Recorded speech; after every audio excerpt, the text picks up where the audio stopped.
ओम ज्ञानतिमिरान्धस्य ज्ञानञ्जनशलाकया चक्षुरुन्मिलितमेन तस्मै श्रीगुरुवे नमः। श्रीचैतन्यमनोभीष्टं स्थापितं येन भूतले स्वयं रूपकदा मह्यं ददाति स्वपदान्तिकं। वन्देऽहं श्रीगुरुः श्रीयुतपदकमलं श्रीगुरून् वैष्णवाचं श्रीरूपं साग्रजातं सागण रघुनाथान्वितं तं सजीवं साद्वैतं सावधूतं परिजनसहितं कृष्णचैतन्यदेवं श्रीराधाकृष्णपादान् सागण ललिता श्रीविशाखान्विताश्च नारायणं नमस्कृत्यं नरं चैव नरोत्तमं देवीं सरस्वतीं व्यासं ततो जयमुदीरये। सुन्वतां स्वकथा कृष्ण पुण्यश्रवणकीर्तनं हृदयन्तस्तु भद्राणि विद्नोति सुरसतां नष्टप्रायेषु भद्रेषु नित्यं भागवत सेवया भगवती उत्तम श्लोके भक्तिर्भवति नैष्टिकी तदा रजस्तमो भावः काम लोभादेशेत् चेत निरावृद्धं स्थित सत्य प्रसिद्धति सच्चिदानंद रूपाय विशुद्धुत्पत्ति हेतवे तापत्रय विनाशाय श्रीकृष्णाय वयं नमः। संसार सागरे मग्नं दीनं मा करुणानिधि कर्मग्राह कृतांगम मामुद्ध भवाडवाद श्रीमद्भागवतम आख्यानं प्रत्यक्षं कृष्णवेहि स्वीकृतो अस्मै अनाथं मुक्तर्थं भवसागरे मनोरथो मदीयं सकलं सर्वतातिवं निर्विघ्नेनैव कर्तव्यं दासोऽहं तं केशवं सुखरूपं प्रबोधज्ञं सर्वशास्त्रं विशारदम् एतत् कथा प्रकाशेन मज्ञानाविनाशया भवे भवे यथा भक्ति पादवेस्तव जायते तथा कृष्ण देवस्य नाथस्तु नोयतं प्रभु नाम संकीर्तनम यस्य सर्वपापप्रणाशनं प्रणामो दुःखशमनं तं नमामि हरिपरम् आराध्यो भगवान् व्रजेश तन्यो तद्धाम वृन्दावनं रम्या काचिदुपासना वृद्वधु वर्गेण या कल्पिता श्रीमद्भागवतं प्रमाण अमलं प्रेमोपमार्थो महान् श्री चैतन्य महाप्रभु मतमिदं तत्रादरो नापरः। हे कृष्ण करुणा सिंधु दीनबंधु जगतपतये गोपेश गोपिका कांत राधा कांत नमस्तुते तप्त कांचन गौरांगे श्री राधे वृंदावनेश्वरी वृषभानुसुते देवी प्रणमामि हरिप्रिये वाञ्छाकल्पतरुभ्यश्च कृपा सिन्धुभ्यो च पतितानां पावनेभ्यो वैष्णवेभ्यो नमो नमः। जय श्री कृष्ण चैतन्य प्रभु नित्यानंद श्री अद्वैत गदाधर श्रीवासादि श्री गौर भक्तवृंद हरे कृष्ण कृष्ण कृष्ण हरे हरे हरे राम राम राम हरे हरे। इसमें आज हम लोग को स्कंद संख्या 6 अध्याय संख्या 1 और श्लोक संख्या 67 नंबर पढ़ना है। बोलते हैं यदस्यो शास्त्र उल्लंघ्यम स्वेर आचर्यति ग्रहितम अवर्तते चिरम कालम मज्ञायुर शुचि मलात्। इस ब्राह्मण ने पवित्र शास्त्रों के विधि विधानों का उल्लंघन करके अपव्यय करने तथा वैश्या द्वारा बनाए गए भोजन करने में बड़े ही अनुत्तरदायित्व पूर्ण ढंग से अपनी दीर्घ आयु बिताई, इसलिए वह पापों से पूर्ण है। वह अस्वच्छ है और निषिद्ध कर्मों में लिप्त रहता है। अजामिल जो था बता रहे हैं कि इस ब्राह्मण ने पवित्र शास्त्रों के विधि विधानों का उल्लंघन करके अपव्यय करके मतलब धन खर्च करके और वैश्या द्वारा बनाए गए भोजन करने में बड़े ही अनुत्तरदायित्व पूर्ण ढंग से अपने जीवन का लंबे समय बिता दिया। इसलिए वह पापों से पूर्ण है और अस्वच्छ है और निषिद्ध कर्मों में लिप्त रहता है। बोलते हैं किसी अस्वच्छ पापी पुरुष या स्त्री के द्वारा विशेषतया वैश्या द्वारा बनाया गया भोजन अत्यंत संक्रामक होता है।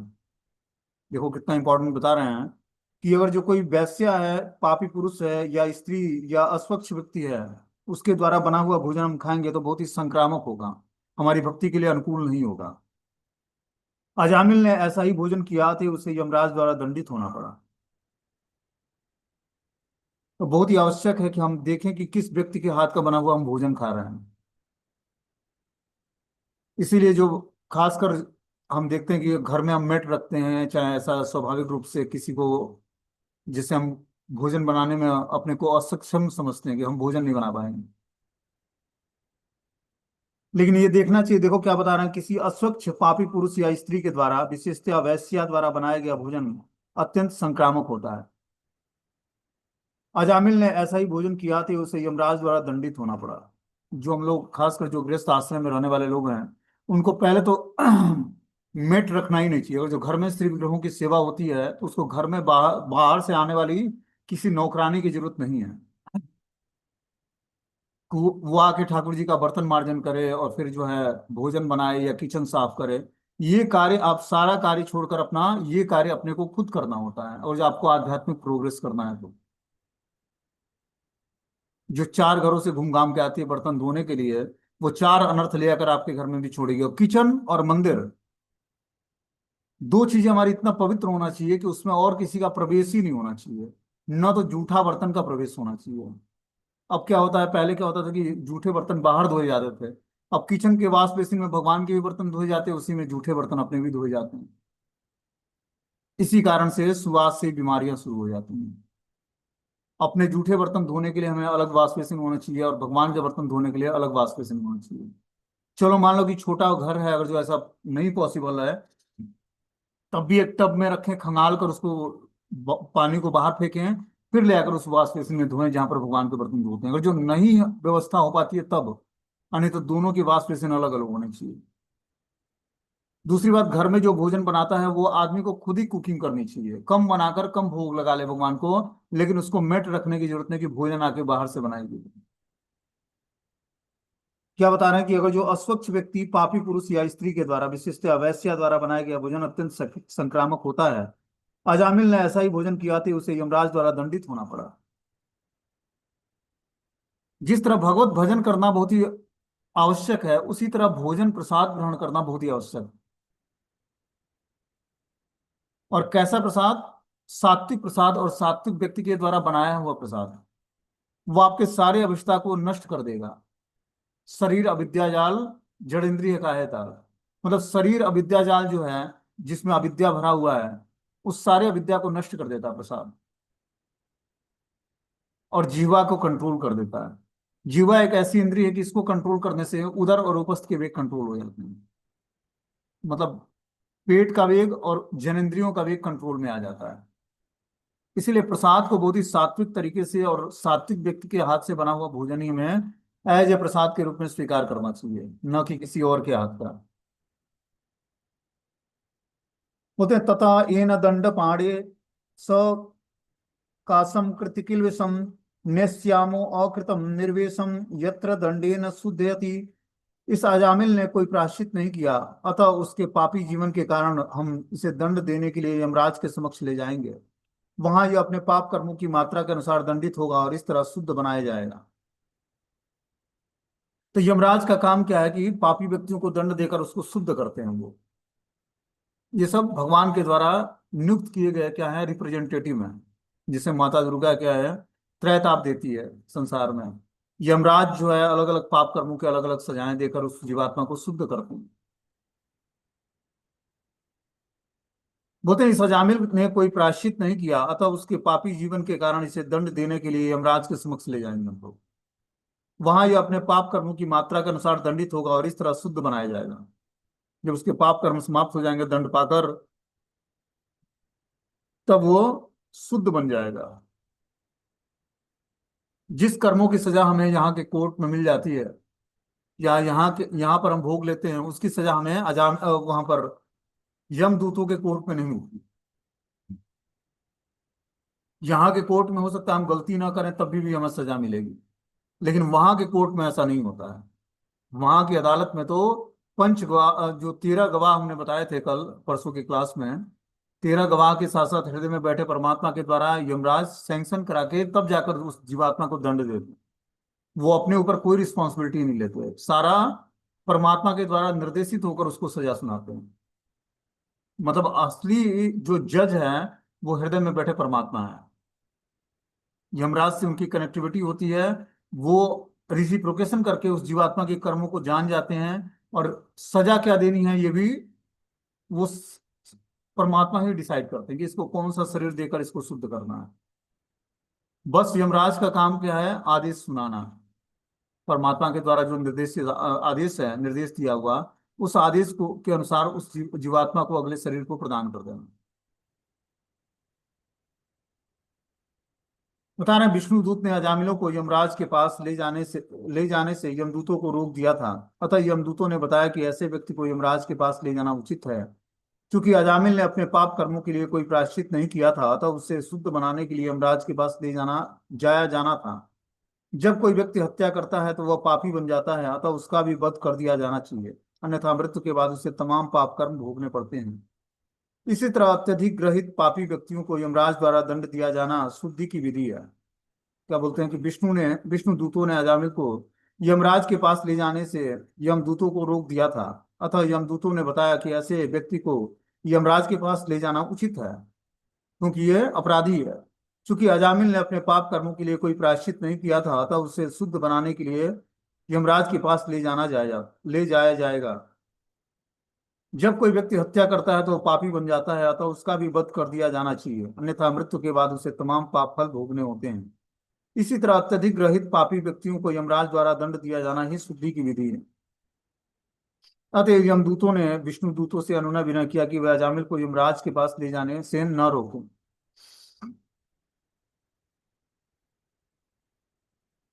तो बता रहे हैं कि विष्णु दूतों ने अजामिल को यमराज के पास ले जाने से यमदूतों को रोकना चाहा। विष्णुदूत जो है अजामिल को यमराज के पास न ले जाएं, यमदूत इसके लिए रोक रहे थे।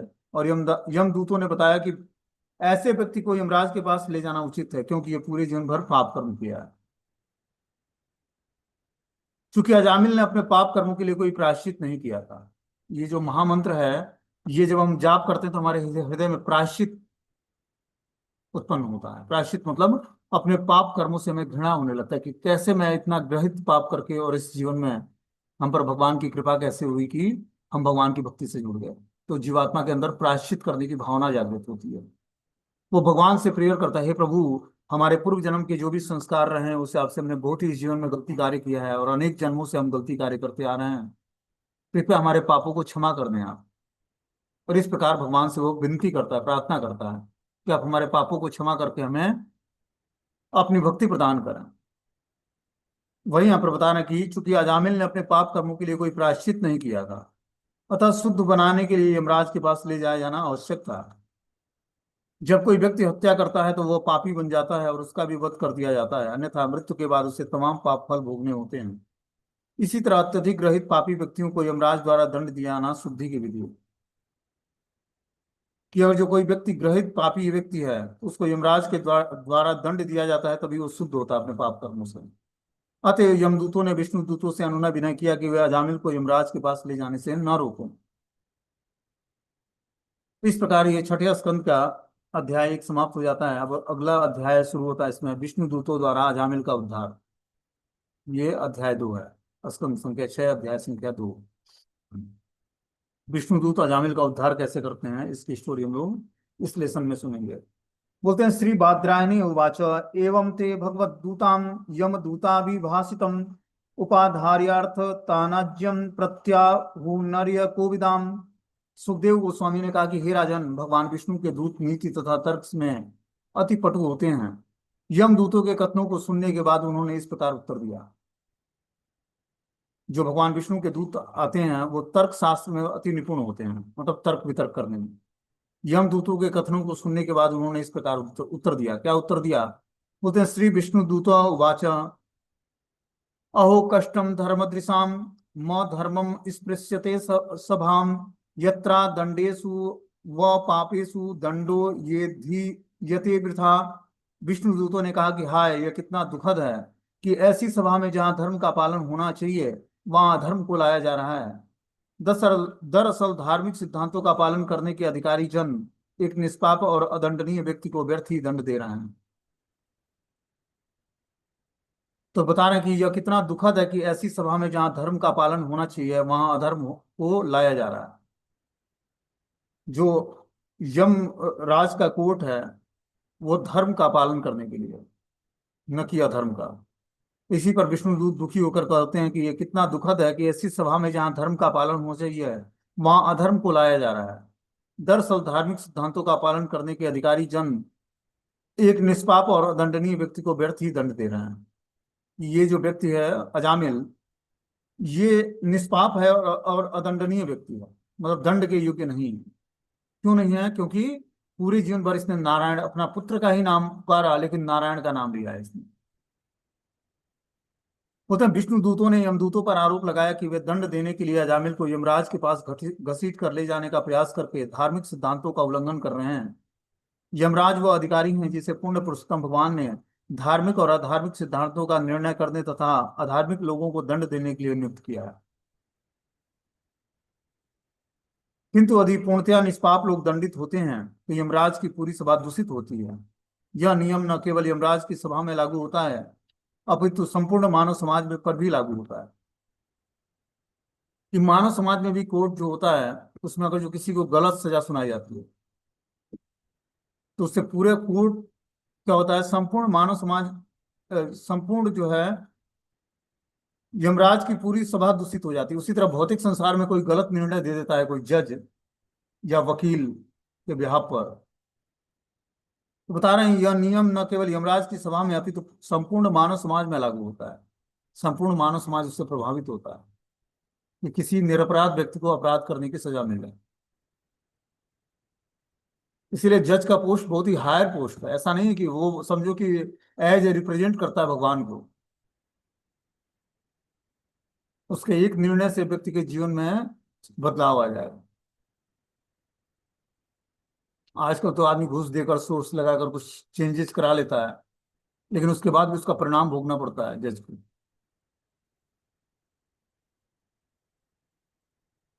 या ऐसे वकील होते हैं जो सही को गलत, गलत को सही ठहरा देते हैं, उसका रिएक्शन भोगना पड़ता है। यूं ही कोई भी व्यक्ति नहीं छूटेगा। जो छूट गया वो तो उसको भी पाप भोगना पड़ेगा, और जिसने उसको छुड़ाया है उसको भी भोगना पड़ेगा।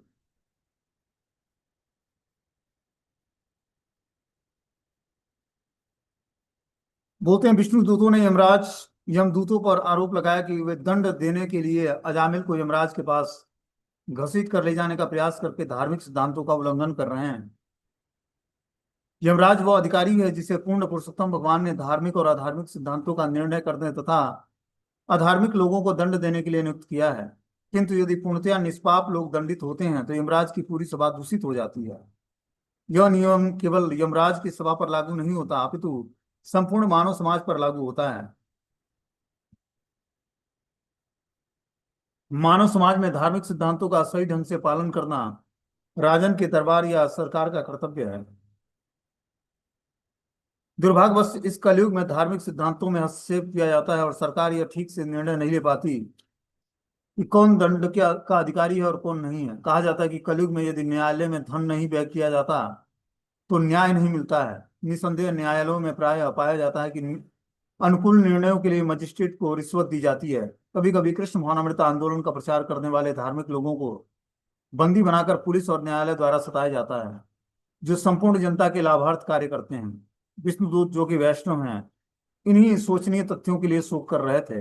वैष्णव जन समस्त पतित आत्माओं के प्रति अपनी आध्यात्मिक करुणा के कारण धार्मिक सिद्धांतों की मानक विधि के अनुसार प्रचार करने बाहर जाते हैं। किंतु दुर्भाग्यवश कलयुग के प्रभाव से जिन वैष्णवों ने भगवान की महिमा का प्रचार करने के लिए अपना जीवन समर्पित कर दिया है, वे कभी कभी सताए जाते हैं और शांति भंग करने के झूठे आरोप पर न्यायालयों द्वारा दंडित किए जाते हैं। जो भगवत नाम का जो प्रचार करते हैं या संकीर्तन करते हैं, उनको कई बार न्यायालय के द्वारा शांति भंग करने के झूठे आरोप में उसको दंडित किया जाता है। और इनको ये नहीं पता है कि जो है संकीर्तन से क्या होता है, शांति विश्व में शांति आती है। जो आध्यात्मिक साउंड वाइब्रेशन उससे उत्पन्न होता है वो क्या करता है, आकाश के सारे भौतिक साउंड वाइब्रेशंस को समाप्त कर देता है। और वो आध्यात्मिक साउंड वाइब्रेशंस कभी भी आकाश से समाप्त नहीं होता है, और पूरे आकाश को, पूरे वातावरण को पवित्र करता है संकीर्तन। लेकिन जो भौतिकतावादी व्यक्ति है उसको ये पता नहीं लगता कि संकीर्तन से होता क्या है। इस कारण से वो क्या करते हैं, शांति भंग करने के झूठे आरोप पर न्यायालयों द्वारा दंडित किए जाते हैं। जबकि बता रहे कि कलयुग के प्रभाव से जिन वैष्णवों ने भगवान की महिमा का प्रचार करने के लिए अपना जीवन समर्पित कर दिया है, वो कभी कभी आम जनता के द्वारा सताए जाते हैं, और इस कारण शांति भंग करने के झूठे आरोप पर न्यायालय द्वारा दंडित किए जाते हैं। आगे बता रहे कि प्रजानाम पितर वोये च सस्तारम साधवम समा यदि सयातेषु बेसम्य क यान्ति शरणम प्रजा। राजा या सरकारी शासक को इतना सुयोग्य होना चाहिए कि वह स्नेह और प्रेम के साथ नागरिकों के पिता, पालक और संरक्षक के रूप में कार्य करे। उसे मानक शास्त्रों के अनुसार नागरिकों को अच्छी सलाह और आदेश देने चाहिए और हर एक के प्रति संभाव रखना चाहिए। यमराज ऐसा करता है क्योंकि वह न्याय का परम स्वामी है, और उसके पश्चिमों पर चलने वाले भी वैसा ही करते हैं। किंतु यदि ऐसे लोग दूषित हो जाते हैं और निर्दोष और अबोध व्यक्ति को दंडित करके करके पक्षपात प्रदर्शित करें, तो फिर सारे नागरिक अपनी भरण पोषण और सुरक्षा के लिए शरण लेने हेतु कहाँ जाएंगे। बोलते हैं राजा या सरकारी शासक को इतना सुयोग्य होना चाहिए कि वह स्नेह और प्रेम के साथ नागरिकों के पिता, पालक और संरक्षक के रूप में कार्य करें। इतना वो प्रशिक्षित होना चाहिए, इतना सुयोग्य होना चाहिए राजा या सरकारी शासक कि वो प्रजा को स्नेह और प्रेम के साथ पिता की भांति, पालक की भांति और संरक्षक के रूप में उनके साथ व्यवहार करे। उसे मानक शास्त्रों के अनुसार नागरिकों को अच्छी सलाह और आदेश देना चाहिए और हर एक के प्रति समभाव रखना चाहिए। यमराज ऐसा करते हैं क्योंकि वह न्याय का परम स्वामी है। अतः उसके पद चिन्हों पर चलने वाला भी वैसा ही कर सकते हैं, किंतु यदि ऐसे लोग दूषित हो जाते हैं और निर्दोष और अबोध व्यक्ति को दंडित करके पक्षपात प्रदर्शित करते हैं, तो फिर सारे नागरिक अपने भरण पोषण तथा सुरक्षा के लिए शरण लेने कहाँ हेतु कहाँ जाएंगे? कि जब उच्च हायर पोस्ट पर बैठा हुआ व्यक्ति जो राजा या प्रशासक है, वो अगर जो निर्दोष और अबोध व्यक्तियों को दंडित करके पक्षपात प्रदर्शित करता है, तो सारे नागरिक अपने भरण पोषण और सुरक्षा के लिए किसकी शरण में जाएं? बोलते हैं राजा तथा आधुनिक काल में सरकार को चाहिए कि नागरिकों को जीवन के सही लक्ष्य की शिक्षा देकर उनके अभिभावक के रूप में कार्य करे। यह मनुष्य जीवन विशेषतः स्वयं को तथा पूर्ण पुरुषोत्तम भगवान के साथ अपने संबंध की अनुभूति के निमित्त है, क्योंकि पशु जीवन में इसकी अनुभूति नहीं की जाती है। इसीलिए सरकार का कर्तव्य है कि वो सारे नागरिकों को प्रशिक्षण देने का भार अपने ऊपर इस तरह से ले ले कि धीरे धीरे वे आध्यात्मिक पद तक ऊपर उठ सकें और आत्मा तथा ईश्वर से अपने संबंध की अनुभूति कर सकें। इस सिद्धांत का पालन महाराजा युधिष्ठिर, महाराजा परीक्षित, श्री रामचंद्र, महाराजा अम्बरीश और प्रहलाद महाराज ने किया। तो हम देखते हैं कि जो श्रीमद् भागवतम के कैरेक्टर हैं, जो राज ऋषि हुआ करते थे, वो अपने राज्य में सारे लोगों को क्या करते हैं, भगवान की भक्ति से जोड़ते और एकादशी व्रत रखवाते और खुद भी भक्ति करते और पूरे राज्य में सभी लोग भगवान के भक्त होते हैं और इस तरह से पूरा राज्य सुखी होता है। बता रहे हैं कि सरकार का कर्तव्य है कि सारे नागरिकों को प्रशिक्षण देने का भार अपने ऊपर इस तरह ले ले कि धीरे धीरे वे सभी आध्यात्मिक पद तक ऊपर उठ सकें और आत्मा तथा ईश्वर के अपने संबंध की अनुभूति कर सकें। ये राजा का कर्तव्य है। इस सिद्धांत का पालन महाराजा युधिष्ठिर और महाराजा परीक्षित, श्री रामचंद्र, महाराजा अम्बरीश और प्रहलाद महाराज ने किया। सरकार के नेताओं को अत्यंत ईमानदार और धार्मिक होना चाहिए, अन्यथा राज्य के सारे कामकाज बाधित होते हैं। प्रजातंत्र के नाम पर चोर उचक्के तथा अन्य चोर उचक्कों को ही अत्यंत महत्वपूर्ण सरकारी पदों के लिए चुन चुन रहे हैं। इस प्रकार सारे देश में अव्यवस्था फैली हुई है। कृष्ण भावनामृत आंदोलन की महत्ता के कारण लोगों को कृष्ण भावना भावित होना चाहिए और ऐसे किसी व्यक्ति को वोट नहीं देना चाहिए जो कृष्ण भावना भावित न हो। राज्य में तब तक शांति व्यवस्था और समृद्धि तभी आएगी जब कोई वैष्णव सरकार की कुव्यवस्था देखता है, तो उसके हृदय में अपार करुणा उमड़ेगी और वह अपने बल पर हरे कृष्ण आंदोलन का विस्तार करके स्थिति को शुद्ध बनाने का प्रयास करेगा।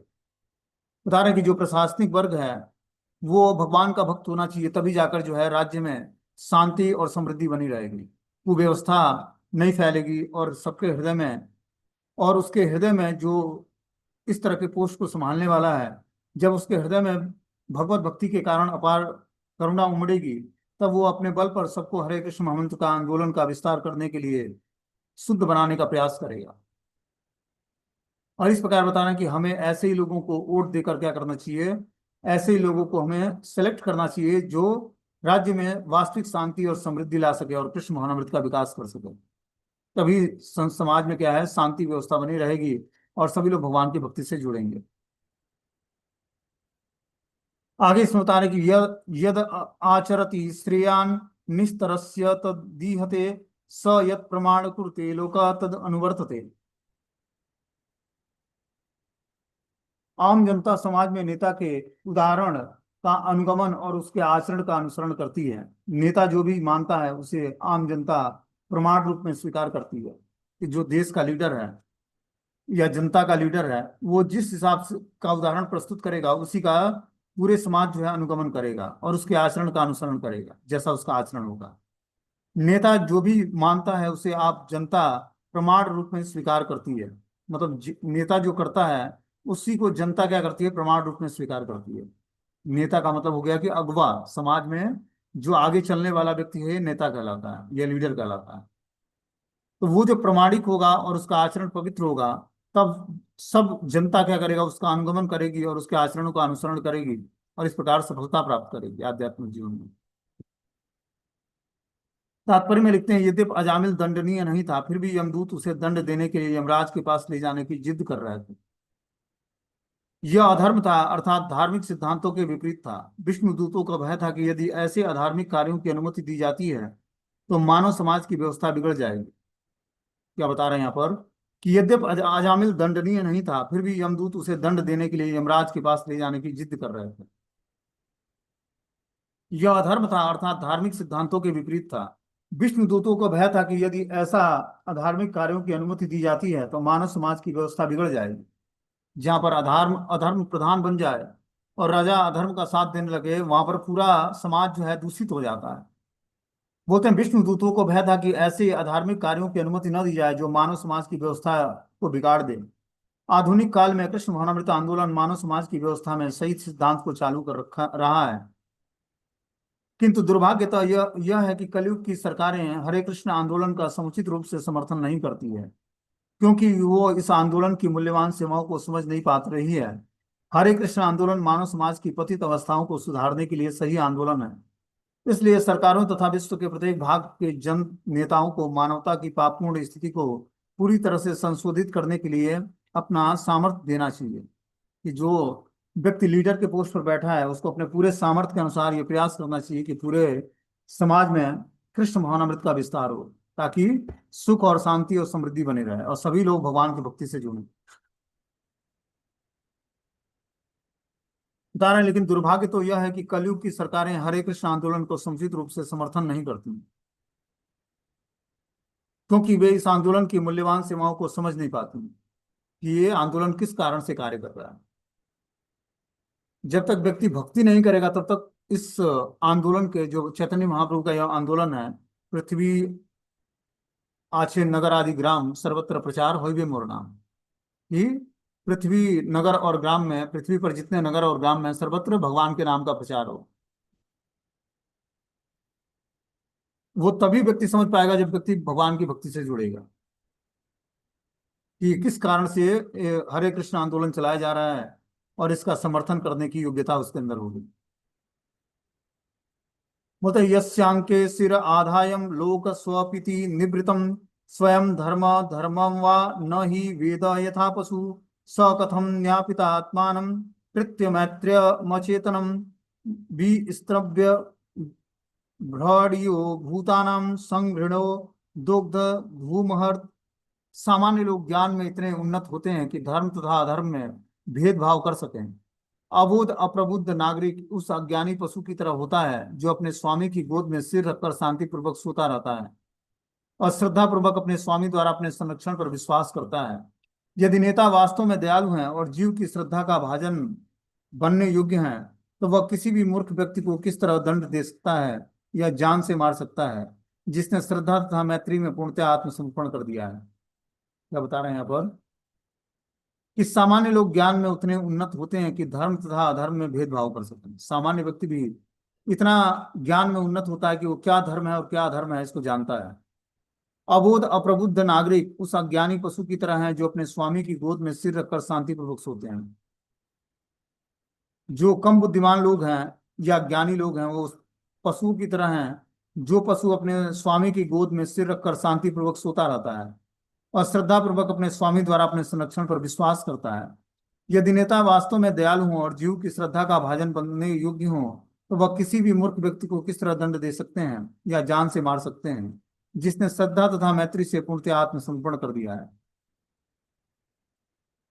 तो इस तरह से बता रहे हैं कि और जो नेता वास्तव में दयालु हैं और जीव के प्रति श्रद्धा का भाजन बनते हैं, तो मूर्ख व्यक्ति को किस तरह दंड दिया जा सकता है। मूर्ख व्यक्ति तब कभी भी दंड का अपराधी नहीं होगा या उसे जान से मार सकता है जिसने श्रद्धा तथा मैत्री से पूर्णतः आत्मसमर्पण कर दिया है।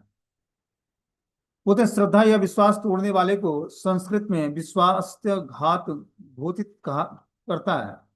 जन समूह को सदैव इसलिए सुरक्षित अनुभव करना चाहिए क्योंकि उसे सरकार सुरक्षा प्रदान करती है। अतएव कितना खेदजनक है कि यदि सरकार स्वयं विश्वासघात करे और नागरिकों को राजनीतिक कारणों से कठिनाई में डाले, तो भारत के विभाजन के दिनों में वास्तव में देखा गया है कि यद्यपि हिंदू और मुसलमान शांतिपूर्वक साथ साथ रह रहे थे, किंतु राजनीतिक के छल कपट से उनके बीच सहसा घृणा की भावना उत्पन्न हो गई और हिंदू तथा मुसलमानों के राजनीति के कारण एक दूसरे की हत्या कर दी गई। इस यही कलयुग का लक्षण है। इस युग में पशुओं को ठीक से आश्रय दिया जाना है और उन्हें पूर्ण विश्वास रहता है कि उनके मालिक उनकी रक्षा करेंगे। किंतु दुर्भाग्यवश ज्यों ही वे तगड़े और मोटे हो जाते हैं, उन्हें तुरंत वध करने के लिए कसाई खाने भेज दिया जाता है। विष्णुदूत जैसे वैष्णव इतनी क्रूरता की निंदा करते हैं। दरअसल जिन नारकीय दशाओं में का पहले वर्णन हो चुका है, वे ऐसी यातना देने वाले पापी मनुष्यों की प्रतीक्षा करती रहती हैं, जो मनुष्य किसी जीव के साथ, चाहे यह जीव मनुष्य को हो या पशु का, विश्वासघात करता है। जिसने अच्छे भाव से उनकी शरण ले रखी है, वह अतीव पापी है। चूंकि अब ऐसे विश्वासघात सरकार द्वारा अदंडनीय रहते हैं, इसलिए पूरा मानव समाज बुरी तरह से दूषित था। इस समाज में हम देखते हैं कि जो है अविश्वासघात करने वाला, मतलब विश्वासघात करने वाले लोग बहुत सारे होते हैं। ठीक है ना। वो क्या करते हैं, उनकी स्थिति ऐसी होती है कि जो व्यक्ति उस पर विश्वास करता है, उसी के साथ वो घात करते हैं। बता रहे हैं, ऐसी यातना देने वाले पापी मनुष्यों की प्रतीक्षा करती रहती है, जो मनुष्य किसी जीव के साथ, चाहे यह जीव मनुष्य हो या पशु, विश्वासघात करता है। जिसके अच्छे भाव से उनकी शरण ले रखी है, वह अति अतीव पापी है। तो बता रहे हैं यहाँ पर कि किसी जीव के साथ, चाहे यह जीव मनुष्य हो या पशु, विश्वासघात करता है जिसने अच्छे भाव से उनकी शरण ले रखी है। कि कोई भगवान की या गुरु की शरण लेता है, और या कोई जीवात्मा है, जैसे मान लो कि ऑफिस कार्यालय में व्यक्ति कार्य करता है, तो किसी न किसी के अंडर गाइडेंस में कार्य करता है, उसके शरणागत होता है। लेकिन अगर जो व्यक्ति वो विश्वासघात करने लगे उसके साथ, तो इम्प्लाई कैसे कार्य करेंगे वहां पर। इसी तरह हम देश में देखते हैं कि नेताओं के ऊपर लोग विश्वास करते हैं, लेकिन नेता क्या करते हैं, विश्वासघात करते हैं। इस प्रकार समाज में शांति कैसे बनी रह सकती है। बता रहे हैं, इसीलिए इस कलयुग में लोगों को मंदा सुमंद मत्यो मंद भाग्य पाद्रुतम कहा गया है।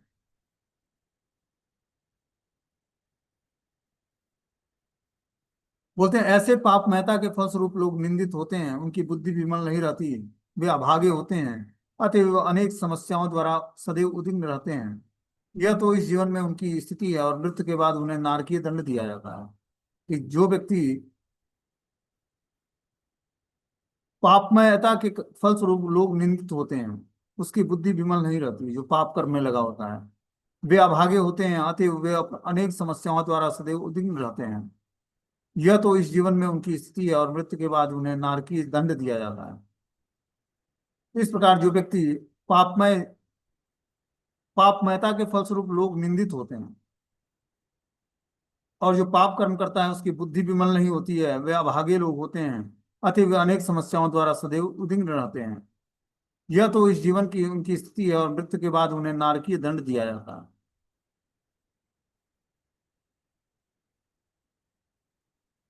तो जो व्यक्ति पापमयता के फलस्वरूप निंदित होता है, उसकी बुद्धि विमल नहीं होती है, और ऐसा व्यक्ति अभागा कहलाता है, वो मंद भाग्य होता है। अतएव वह अनेक समस्याओं द्वारा सदैव उद्विग्न रहता है, और इस जीवन में उसकी स्थिति ऐसी होती है कि मृत्यु के बाद उसे नारकीय दंड दिया जाता है। उत अयम ही कृत निवेशो जन्म कोट्य हसामपि यद्य ब्याज हारम विवशो नाम स्वस्य जन्म हरे। अजामिल पहले ही अपने सारे पाप कर्मों के लिए प्रायश्चित कर चुका था। दरअसल उसने न केवल इस एक जीवन में किए गए पापों का प्रायश्चित किया, अपितु करोड़ों जीवन में किए गए पापों के लिए किया था, क्योंकि उसने असहाय अवस्था में नारायण नाम का उच्चारण किया था। यद्यपि उसने शुद्ध रीति से यह उच्चारण नहीं किया, किंतु उसने अपराध रहित उच्चारण किया था, इसलिए वह अपवित्र है और मोक्ष का पात्र है। तो अजामिल ने जाने अनजाने में अपने पुत्र का नाम नारायण उच्चारण किया था। इस कारण से बता रहे हैं कि वो पापों का प्रायश्चित ऑलरेडी कर चुका था, और एक ही इसी जीवन का नहीं, करोड़ों जीवन के किए गए पाप भी उसके नष्ट हो गए थे। उसने असहाय अवस्था में नारायण का नाम उच्चारण किया। यद्यपि उसने शुद्ध रीति से उच्चारण नहीं किया, किंतु उसके अपराध रहित उच्चारण किया था, किंतु अब वो अपवित्र हो गया और मोक्ष का भागी बन गया, मोक्ष का पात्र बन गया। तो यह है भगवत नाम की महिमा। अब आगे जो है 7वां श्लोक को हम लोग कल फिर कंटिन्यू करेंगे। हरे कृष्ण। मीटिंग क्लोज हो जाएगा, नेक्स्ट मीटिंग में एंट्री करो। कानून डिवोटी कहाँ चले गए।